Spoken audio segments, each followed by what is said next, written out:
705 година. Това не е молба за помощ, това е стратегическа експанзия.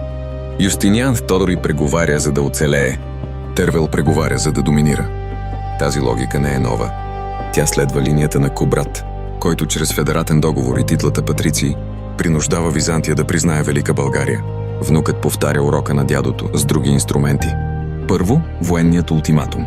15-хилядната българска конница пред Константинопол не е подкрепа. Тя е съобщение. Императорът вече е под български ескорт. Второ, икономическият шах. Областта загоре е ключът към анхиалските солници. Солта не е стока. Тя е зависимост.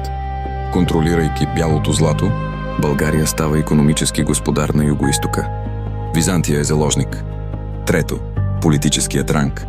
Титлата кесар не е почест, а признание за съвладетелство. Без покръстване, без подчинение на византийската църковна рамка. Династичният брак е предложен, но е отхвърлен. И най-важното, данъкът е възстановен.